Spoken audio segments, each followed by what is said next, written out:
25 июньдә Зәйдә кыр батыры, кыр эшләрендә яхшы механизаторлар, хезмәт алдынгыларын бүләкләүләр булды.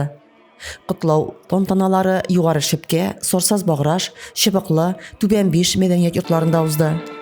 Тантаналарда район башлыгы Разиф Кәримов, Татарстан Республикасы Дәүләт Советы депутаты Николай Нефёдов, Агрокөч акционерлык җәмгыяте генераль директорының үсемлекчелек бүлеге башлыгы урынбасары Булат Шакиров катнашып, хезмәт алдынгыларын бүләкләде. Район аграрийлары чәчүгә беренчеләрдән керешеп, аны кыска срокларда сыйфатлы башкарды. Терлек азыгы әзерләүгә дә ныклап керешелде.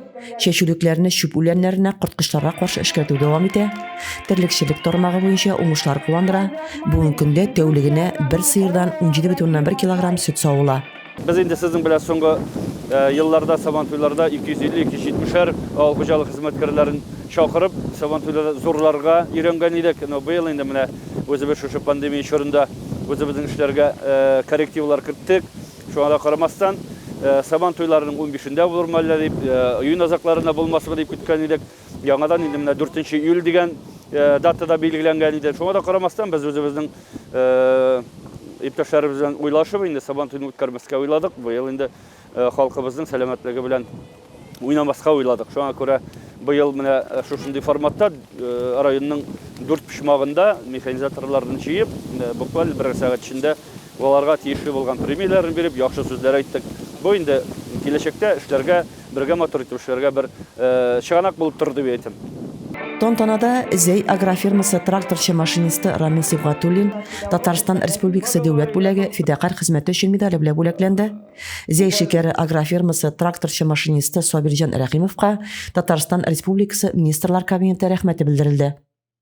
Хезмәт алдынгылары республика авыл хуҗалыгы министрлыгы, район башлыгы мактау грамоталары, район башлыгы башкарма комитет рәхмәт хатларына, акчалата сертификатларга ия булды. Тантананың үзгә өлеше булып, милли көрәш буенча район командасын сәхнәгә күтәреп котлау булды. Команда агымдагы елда Фәрдиев истәлегенә милли көрәш буенча Бөтен Россия ачык турнирында уңышлы чыгыш ясады. Биектауда Җәлил истәлегенә узган турнирда призлы 3нче урын алды.